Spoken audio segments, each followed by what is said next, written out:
Baik, sekarang kita akhirnya ke Bung Rocky Gerung. Bung Rocky, setelah mendengarkan ini paparan dari 5 benua, bagaimana kepemimpinan sangat berperan dalam penanganan COVID, bagaimana Bung Rocky melihat kondisi ini dan mencerminkannya ke negara kita. Ini ada 5 orang yang nanti akan membuat pusing Pak Mardhani. Karena nanti kalau dia jadi presiden, dia bingung mau angkat siapa jadi Menteri Kesehatan. Keren. Gampang kok. Ada 5 kecerdasan yang sebetulnya kita nggak pernah tahu bahwa seandainya konsultan-konsultan dari istana itu adalah dari 5 benua ini, selesai masalahnya itu dari awal. Tapi karena ada arogansi, nggak mau pakai otak, menganggap bahwa bisa diselesaikan secara birokratis, junto oligarkis, maka kita temui hal yang sekarang itu. Jadi terlihat bahwa memimpin itu artinya dengan pikiran, bukan dengan kekuasaan itu, beli kekuasaan yang marah-marah. Kalau kita sebut bahwa kita perlu evidence-based decision making, yang terjadi di kita adalah oligarki-based decision making. Dan itu artinya Indonesia tidak mungkin memperoleh semacam wisdom untuk menyelesaikan soal ini selama oligarki itu yang menentukan decision making. Jadi seluruh anggaran yang seharusnya kalau kita belajar dari 5 negara tadi diarahkan sepenuh-penuhnya untuk kesehatan, itu akhirnya ditentukan oleh perangkat yang sudah diselesaikan di dalam Omnibus Law. Jadi duit itu memang nggak boleh diganggu-ganggu lagi. Sehingga kita terjebak dalam pusing aja mau ambil uang dari mana itu. Padahal sebetulnya presiden kan diberi mandat untuk menghasilkan kebijakan yang bahkan dengan diskresi untuk membatalkan semua hal. Tapi karena dia bukan leader, dia adalah dealer, maka dia nggak mampu ambil keputusan. Kan itu soalnya simple segitu. Sampai tadi ini barusan berita sejam lalu, Presiden Jokowi memperpanjang kedaruratan ini, dan itu diucapkan oleh Menko siapa namanya itu, Mujahir PKM, Menko apa namanya? Ya Menko ya urusan manusia lah gitu. Tapi Menko yang ngomong. Begitu dia ngomong, 10 menit kemudian juru bicara KSP bantah bahwa enggak, belum diputuskan itu. Jadi bayangkan Menko ngomong dibatalkan oleh jubir KSP. Apa nggak kacau nih negeri, dituntun dengan apa kita sebetulnya. Jadi ini yang terlihat. Jadi kalau setiap kali ada kematian dan setiap kali kita buka WA grup itu pasti yang muncul pertama ada innalillahi wa inna ilaihi rajiun. Sesuatu yang memang itu adalah nasib manusia ditentukan di langit. Tetapi kebijakan negara itu yang memperburuk nasib kita. Kan ini soalnya tuh. Jadi lalu dalam keadaan kepanikan semacam ini, di mana kemanusiaan first atau kesehatan first, Erick Thohir minta tambahan anggaran PMN, penempatan modal negara itu untuk menghidupkan kembali infrastruktur di beberapa BUMN karya yang urusannya bangun infrastruktur jalan. Memang masuk akal di era kematian ini. Mestinya dibangun lebih banyak jalan tol untuk menuju pemakaman. Jadi itu yang terjadi kan. Jadi negara hadir di dalam pemakaman, hadir di kuburan. Artinya negara mensponsori kematian. Kan itu intinya sebetulnya. Kalau kita mau terang-terangan mengatakan negara mensponsori kematian karena dia pindahkan ranjang itu ke jalan tol supaya jalan tolnya lebih lebar, ranjangnya dijual. Dan itu yang mempercepat orang tiba di pemakaman. Jadi sekali lagi memang kita kehilangan kemampuan untuk mengapresiasi. Bahkan mengevaluasi kita nggak sanggup. Karena datanya nggak jelas, datanya apa yang mau dievaluasi. Jadi bayangkan misalnya kalau satu waktu nanti ada fase berikut. Dan Indonesia memang sudah memproduksi varian baru yang tadi pagi ditemukan varian baru di Bekasi itu. Dan dinyatakan bahwa itu memang asli varian Indonesia. Jadi si COVID ini bahkan dia bisa baca cupik dari kekuasaan sehingga dia bermetamorfosis dan menghasilkan varian baru yang khas Indonesia. Nanti akan disebut bahwa ada varian Indonesia itu.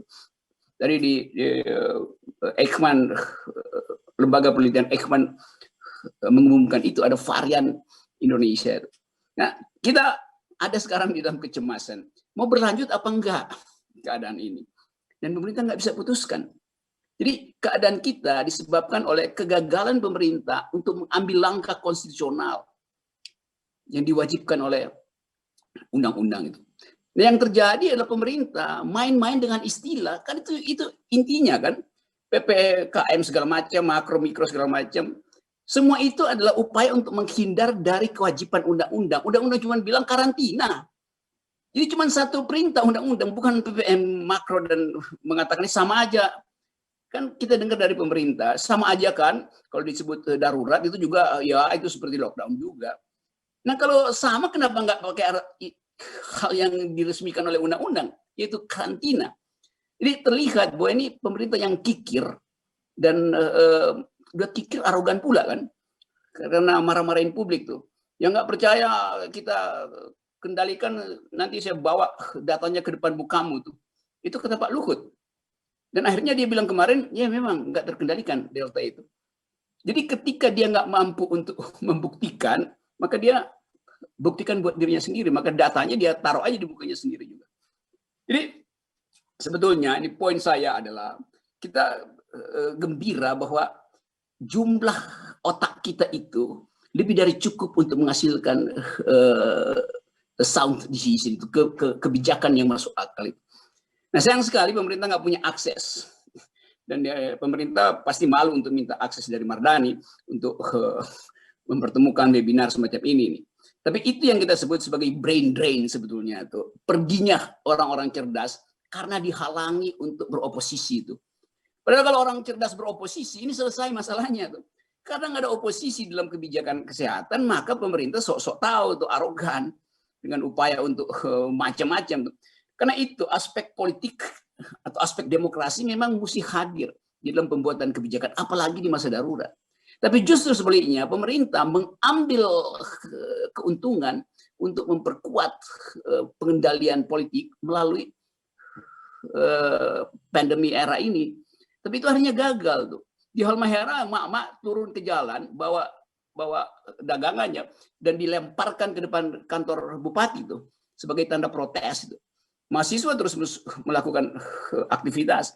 Jadi terlihat bahwa pemerintah sekarang mengambil risiko untuk dia tinggal pilih tuh, dia mau turunin COVID atau dia diturunkan oleh stupid.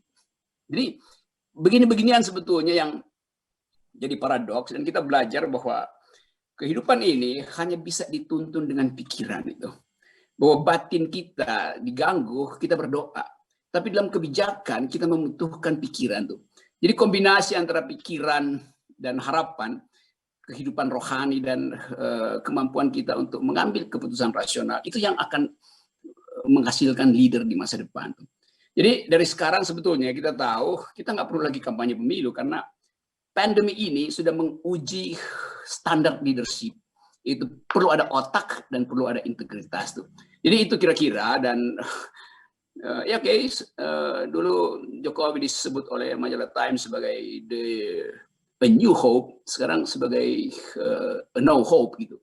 Dan kita akan coba bayangkan nanti, dan artinya secara politis kita harus membayangkan kemungkinan terjadinya kerusuhan sosial akibat kebijakan yang tidak masuk akal hari ini. Dan sangat mungkin nanti ketika kita merayakan 17 Agustus nanti hari kemerdekaan, inspektur upacaranya bukan lagi Jokowi itu. Seseorang mungkin harus dijadikan sebagai simbol ada perubahan politik. Nah karena itu saya selalu ingin kita berpikir maksimal aja, bahwa kesempatan untuk merayakan kebahagiaan itu terhalang oleh kebijakan-kebijakan yang dasarnya adalah ketidakadilan. Nah, sekali lagi terima kasih karena ini satu pertemuan di antara para dubes akal sehat yang melapor pada Presiden ILT, yaitu Mardani Alisera. Oke teman-teman, salam untuk benua masing-masing, dan kita akan dipertemukan di dalam benua keadilan dan kemakmuran. lewat PKS. Amin. Oke. Amin. Terima kasih Bung Rocky, sahabat-sahabat sekalian, ILT spesial pada malam ini tepat setahun ILT sangat luar biasa. Kita melihat bagaimana gambaran ketika akal sehat dan kebenaran itu ditegakkan dengan benar, dengan baik, yang ada adalah menghasilkan kebaikan-kebaikan, keselamatan, keberkahan, dan juga kemajuan.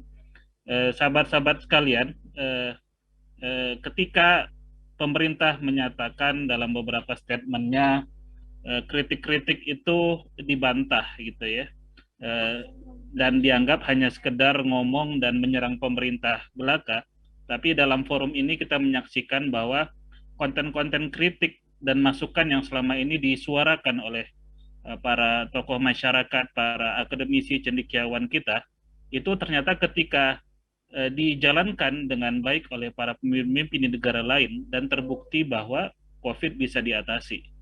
Ya, jadi dan kita saat ini mendengar dari 5 benua bahwa kritik yang disampaikan bukanlah sekedar omong kosong, tetapi berdasarkan akal sehat dan hati nurani yang luhur dan berpegang pada kebenaran ilmiah dan kebenaran universal.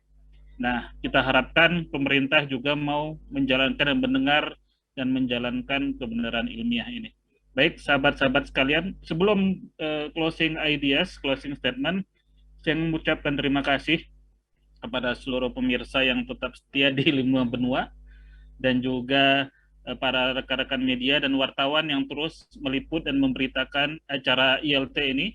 Kami berterima kasih atas peliputannya, dan kepada seluruh sahabat-sahabat, mohon semua dibantu untuk menyebarkan semua pemikiran, pernyataan, masukan, dan kebijaksanaan yang kita dapatkan dari belahan dunia ini ke seluruh masyarakat Indonesia agar didengar oleh pimpinan.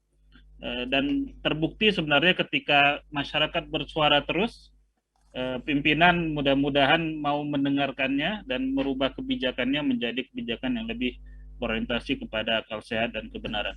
Baik, Mas, saat ini kita masuk ke closing statement atau closing ideas. Dipersilakan kepada Pak Mardhani untuk berikan closing ideas pertama. Saya belakangan aja, Di. Yang Australia dulu. Monggo, Febi. Kasihan udah jam berapa ini? Aduh, saya deg-degan ini. Closing ideas dari Australia. Oke, makasih Mas Aldi, Bang Mardhani, Bung Rocky, dan teman-teman yang lain. Kalau menurut saya, jadi sebenarnya untuk menyelesaikan COVID ini, itu kita nggak terlalu perlu cerdas-cerdas banget sebenarnya. Yang penting adalah kemampuan dan kemauan untuk bisa bekerja sama. Itu paling penting banget. Gitu kan, makanya namanya WHO itu sudah mengatakan, atau Badan Kesehatan Dunia, the whole of society approach sama the whole government approach. Itu sangat penting sekali untuk bisa menyelesaikan pandemi ini. Jadi artinya kita tidak perlu cerdas-cerdas banget, tapi yang penting adalah bagaimana kemauan dan kemampuan kita untuk bekerja sama. Lalu Badan Dunia untuk Pengurangan Risiko Bencana juga sudah mengatakan ada namanya the U-shaped approach untuk resilience atau ketangguhan. Jadi seperti huruf U. Huruf U ini maksudnya adalah bagaimana pemerintah bisa memberikan data secara transparan kepada masyarakat dan memberikan arahan yang jelas. Ya, jelas dan konsisten.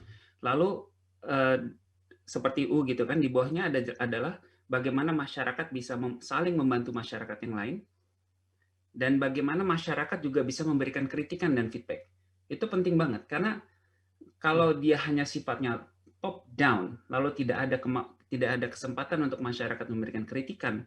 Kalau setiap kritikan lalu dianggap sebagai suatu hal yang tidak menerima keputusan pemerintah dan sebagainya, maka itu tidak akan bisa berjalan dengan efektif. Jadi mungkin closing statement dari saya, ya moga-moga dengan masukan-masukan dari kita ini, intinya adalah sebenarnya bisa bukan membuka pikiran, tapi membuka hati. Ya, bagaimana kita bisa membuka hati pemimpin-pemimpin yang ada di negara kita, sehingga akhirnya kita bisa selamat dari badai pandemi ini, insya Allah. Terima kasih. Mas Febi. Betul. Salam buat teman-teman di Australia, Mas Febi. Kalau mau live sudah kemalaman ini. Ya, apa-apa. Saya temenin, insya Allah. Oke, alhamdulillah. Sampai subuh kayaknya nih. Di ujung timur kita, saudara kita Mas Haji Teguh untuk closing ideas-nya. Tes. Ya. Ya, keren. Ya, untuk closing statement, menambahkan dari Mas Feby ya. Jadi, poin yang saya tangkap dari 5 negara yang 5 benua ya, khususnya yang di Asia Timur. Jadi, poinnya adalah di setiap salah satu karakter pemimpin itu tidak denial ya, tidak mendinai. Jadi artinya kalau ada case apa gitu ya nggak usah didinai, oke diakui, tapi bagaimana untuk diperbaiki gitu. Itu case-case yang terjadi dari China, Korea, Jepang, mereka fokus pada bagaimana penyelesaian dan perbaikan. Kalau ada yang kritikan, masukan itu wajar apalagi dalam dunia demokrasi ya, seperti ya kayak khususnya yang di Korea, Jepang, Taiwan itu sangat baik dalam menyikapi masukan-masukan dan kritikan. Saya sangat jarang menemui para pemimpin itu deny, apalagi para menteri atau presiden. Mereka nggak mendinai, tapi fokusnya pada perbaikan. Itu mungkin satu closing statement yang tambah dari lesson learn malam ini, selain kekuatan kepemimpinan, selain pada penegakan hukum yang kuat, dan juga bagaimana konsistensi pelaksanaan dari kebijakan. Ya, terima kasih. Wassalamualaikum warahmatullahi wabarakatuh. Salam. Keren, Ji. Matur nuwun. Intinya Sami-sami. Objektif ya Mas Haji ya. Ya. Jangan kayak opung LBP nggak mau disalahin terus. Siap. Baik, berikutnya Bu Septi. Ya, ladies. Tadi sepertinya udah dirangkumkan semuanya ya. Tapi mungkin saya tekankan bahwa kepemimpinan bukan one man power ya. Di sini presiden itu bukan, atau pemimpin di sini digarisbawahi bahwa mereka punya struktur gitu, mereka punya tim gitu ya. Jadi harus open minded gitu ya, harus terbuka gitu. Karena jika sesuatu hal dipegang bukan pada ahlinya, maka tunggu kehancurannya. Itu seperti itu ya. Mungkin diserahkan pada tim-tim yang ahli gitu ya. Masukan harus open minded gitu ya. Presiden itu punya tim gitu ya, punya tim yang memiliki kapabilitas gitu ya dalam bidangnya masing-masing gitu. Diperlukan pertimbangan-pertimbangan dari para tim-tim tersebut gitu. Jadi bukan karena keinginan pribadi gitu. Jadi kebijakan itu berdasarkan pada keinginan dia gitu ya.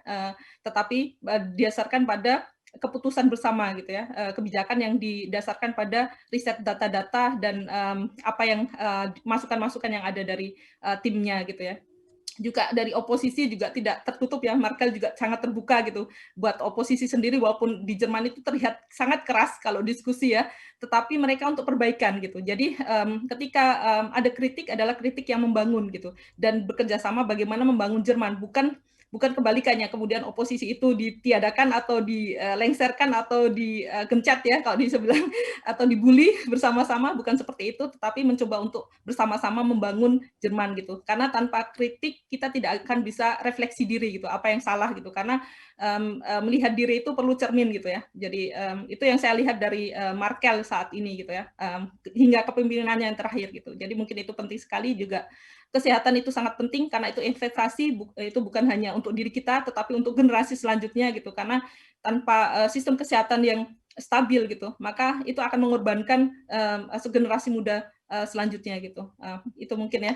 Jadi mungkin harus budget lebih banyak lagi untuk ke sistem kesehatan di Indonesia gitu, karena Jerman sendiri 11% lebih ya untuk kesehatan Indonesia masih di bawah dari 5% saya kira. Baik. Terima kasih. Mbak Septi, matur nuwun, keren. Sami. Kalau Jerman waktu Perang Dunia aja Hitler dikelilingi para ilmuwan sehingga senjatanya canggih-canggih, Bu. Iya benar. Baik, sekarang kita ke Amerika, ke Pak Arya, dipersilakan Pak, closing statement.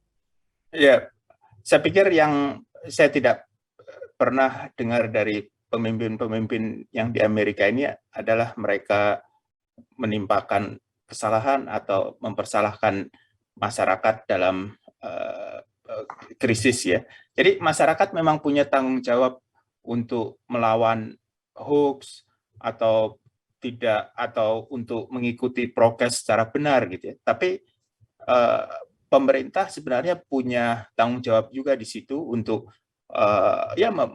mengedukasi masyarakat melawan hoax, untuk memberi support masyarakat dalam melakukan prokesnya gitu. Jadi tidak sekedar menyalahkan mereka, tapi juga memberikan support sistem yang kuat sehingga mereka mampu melakukan itu semua dengan baik. Kalau ternyata masih ada yang kemudian melanggar hal itu semua, tetap dicari berbagai strategi untuk bisa mengurangi ekses-eksesnya.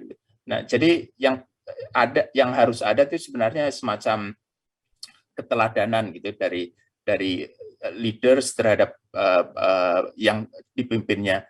Ada istilah leaders eat last, artinya ya seorang pemimpin harus mampu memberikan teladanan dan pengorbanan sebelum menuntut yang sama terhadap orang-orang yang dipimpinnya. Misalnya harus menunjukkan empati kepada masyarakatnya, sehingga masyarakat juga nantinya jadi masyarakat bisa berempati juga tanpa disuruh saling membantu tetangga atau keluarganya. Kemudian satu hal yang terakhir yang saya pikir cukup penting juga adalah adanya konsistensi atau ya istilahnya istiqomah dalam melakukan polisinya, tapi tetap terbuka terhadap continuous improvement gitu. Jadi bukan takut salah, tapi takut kalau tidak memperbaiki kesalahan itu. Jadi semua polisi bisa berubah berdasarkan data dan kenyataan yang ada di lapangan, kemudian terus mengedukasi masyarakat. Kalau transparan, mereka juga akan terbuka terhadap perubahan dan perbaikan itu. Baik, terima kasih Pak Arya atas closing statement dan juga masukannya. Dan sekarang Ustaz Dr. Fahmi Islam, persilakan dari Saudi.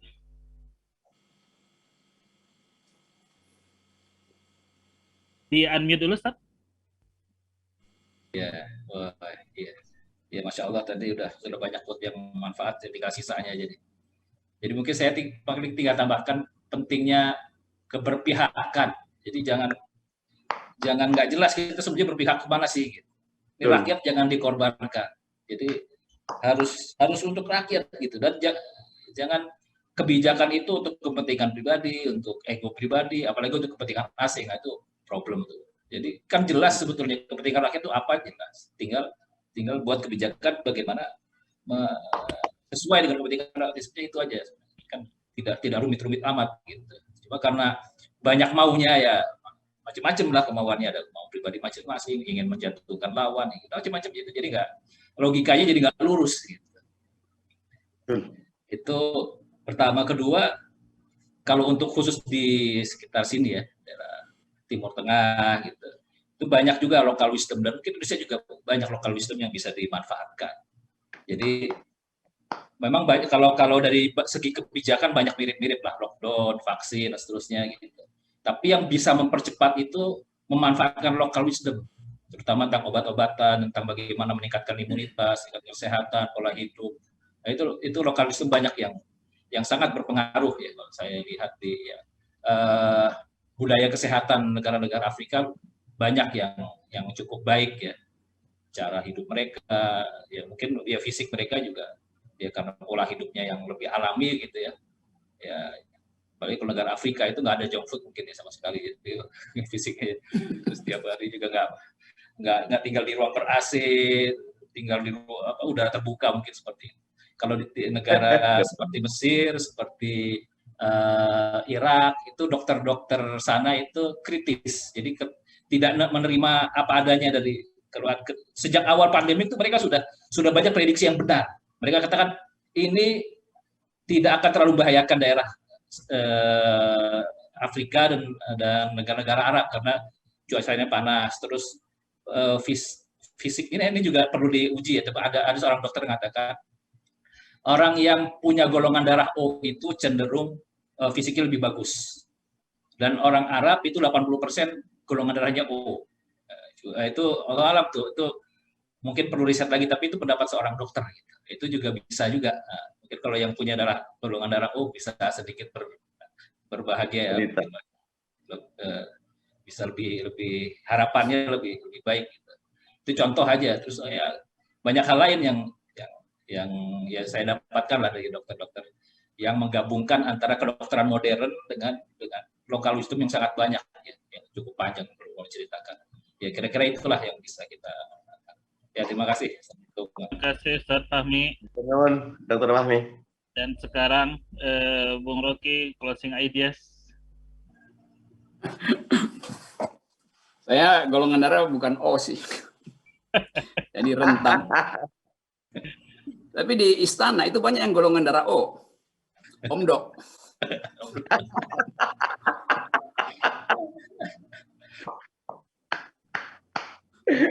Saya lihat begini sebagai semacam upaya menyimpulkan itu.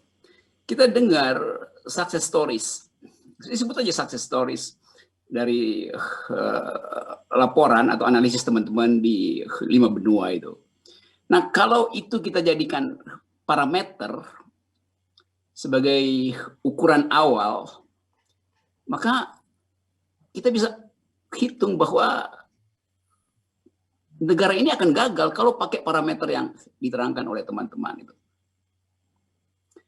Nah, karena itu mungkin lebih sulit untuk menurunkan COVID daripada menurunkan presiden itu. Orang mulai berpikir begitu.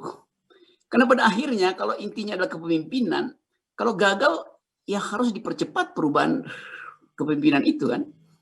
Itu aja dasarnya sebetulnya tuh. Jadi kita masih berharap ada tadi itu kurva U-nya tuh atau huruf U-nya berlangsung, ada informasi ke bawah, lalu di bawah itu ada solidaritas, lalu yang karena demi solidaritas ada kritik ke atas lagi tuh. Jadi pola huruf U ini nggak mungkin kita praktekkan di sini. Yang ada huruf D, stands for dungu itu. Nah, tetapi selalu ada semacam kemampuan dari istana untuk mendebat balik itu. Jadi kalau nanti ini YouTube ini besok pagi beredar, nanti buzzer akan datang untuk mengatakan, iya, semua yang diterangkan oleh 5 orang itu, 5 orang pinter itu, mereka mesti tahu bahwa sukses di 5 benua itu terjadi di era kepemimpinan Presiden Jokowi. Begitu cara kita melihat persoalan tuh. Jadi itulah paradoks dari kedunguan sebetulnya tuh. Karena nggak ada cara, maka yang berlangsung adalah cacophony of power, kekuasaan yang hiruk pikuk tapi tidak ada arah. Saya kira itu. Terima kasih. Salam ke 5 benua ya. Thanks bro, keren. Itali juga juara katanya kena Jokowi, Bro. Baik, sekarang closing ideas dari Pak Mardhani. Matur nuwun buat semua, sehat semua, leaders dan calon leaders. Kita mendapat banyak sekali pelajaran betapa there is no rocket science in managing the pandemic ya. Sederhana kok, akal sehat harus selalu kita kedepankan, etika, hati nurani harus selalu kita pegang. 2 ini, jangan jadi orang bodoh, jangan jadi orang penakut, jadilah pemberani yang memiliki akal untuk melakukan aksi membangun Indonesia. Saya bahagia sekali dapat menghadiri paparan dari teman-teman dan Bung Rocky yang luar biasa. Matur nuwun semuanya, sehat selalu semuanya. Cukup, Dik. Baik, terima kasih Pak Mardhani. Dengan berakhirnya closing ideas dari Bung Rocky dan Pak Mardhani dan 5 narasumber dari 5 benua, berakhirlah acara Indonesia Leaders Talk kita pada malam ini. Kembali lagi bagi kita yang bisa kita dapatkan dari keseluruhan sharing tadi adalah ketika kepemimpinan ditegakkan dengan berdasarkan ilmu, kebenaran, dan hati nurani yang luhur dan kemauan untuk mendengar, insya Allah masalah akan selesai. Dan mudah-mudahan pemimpin kita mau lebih mendengar dan menerapkan kebijakan berdasarkan kebenaran, dan sehingga masalah di bangsa kita ini bisa segera selesai juga. Terima kasih ke seluruh narasumber dari 5 benua, Bung Rocky dan Pak Mardhani. Sampai ketemu pada acara Indonesia Leaders Talk pekan depan, Jumat malam pada waktu dan channel yang sama. Assalamualaikum warahmatullahi wabarakatuh. Sehat semuanya. Salam ya. Oke.